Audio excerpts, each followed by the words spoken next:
Hey guys, Joshua Peterson Electric here in the back of Masonville area.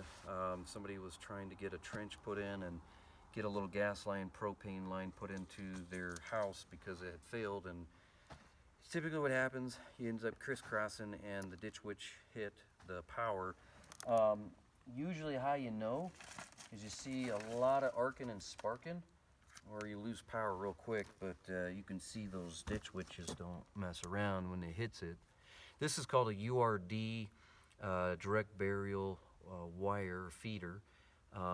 It's pretty hard. I mean, it's really cold out tonight, not too bad, but it does get brittle. But as you can see, if you barely nick this stuff, it'll go out. Underground with rocks hitting stuff, it can pinch it. There is ways to make it right. The best way is to retrench the whole thing, of course, but it's not always feasible. But if you're going to do this underground, you do typically have to have a 2-foot trench. I'm a skinny guy though, and then you got to have about 4 feet, because you do have to cut back the conduit, because when it got hit, the conduit shattered, and you can't leave those abrasions. The hardest part about getting around that conduit cut is you can try to get a plumber's line or a real small sawzall and try to keep scoring it, and then you got to take a hammer. I take a 2-pound hammer and just snap it, and it's cold out, so it'll snap off real well, and then you pull it off. And then you got to ream that. Make sure you ream it really well on the inside, and then you get your file on the outside of it. And once you do that, you can start using your lugs.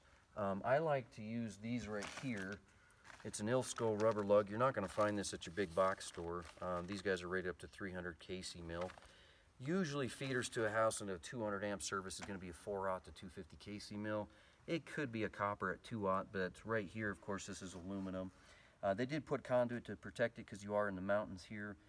They didn't have any squeegee, which you can see that, especially if it's direct burial. 2 foot is a good depth if you have direct burial and 18 inches with a PVC. I like to go 2 foot with PVC and always sleeve it in PVC no matter where I'm at, just because it protects it. They did make a mistake, whoever put this in years ago, because they should have just given you a tape ribbon here right about 8 to 10, 12 inches, and it's yellow or red, and it says caution electric. So when you're trenching or digging, it just flies up this plastic. It kind of makes you stop. Anyways, yeah, so these are the rubber lugs right here that go on. You can't see it too well, but we capped it, put them in. They've already got their goop inside. They've got a nice rubber seal on the back side, and you cut it off to fit it.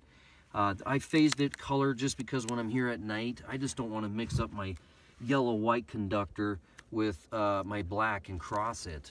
So I make sure on both sides that I'm good. Then I taped up that PVC with some black tape to make sure it's sealed. You're not going to find a slip sleeve joint big enough for something like this.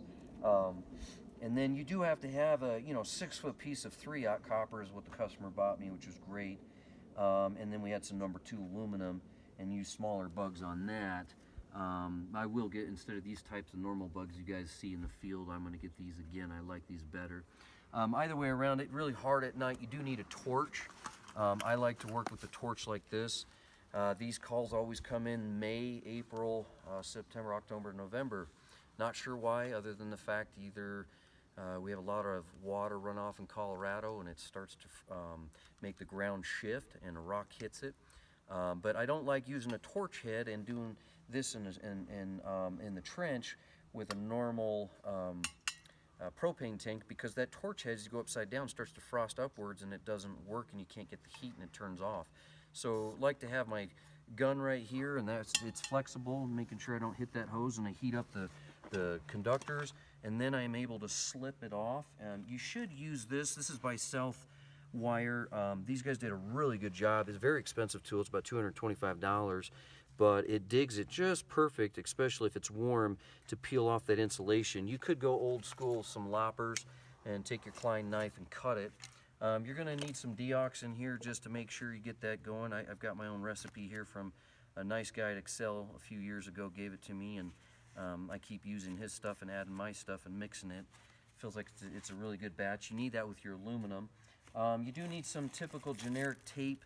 Home Depot tape will work, but when you're dealing with the stuff that's going to wrap well, a Scotch 33 is going to have more pliability, and then if you get to the 700, trying to find that black one, I like that because it's really flexible and you can really pull and get that wrapped around real tight. But again, guys, water is your enemy on this. You don't want water seeping and wicking in, because if it does get in there, it's going to sit there and corrode, and then the complaint is you're sparking in the house when the pressure hits as you're trying to turn on your range, and you could be losing a neutral and see both legs spike, or you could be losing a hot and having one leg out, and then the complaint is the electric dryer and the washer and the base heater turning on. Other than that, guys, this is kind of how it looks in the trench. It's all cleaned up. I think we should be good. I do hear complaints that in 5 to 10 years these splices can go out. I think that's based on how much water hits, mud. I think it's really also based on workmanship and what parts you use. Again, you're not going to find these parts late at night at Home Depot. I keep an extra 6 on the truck at all times. Is it dead? Okay, anyways, thanks guys for joining us. Have a good night.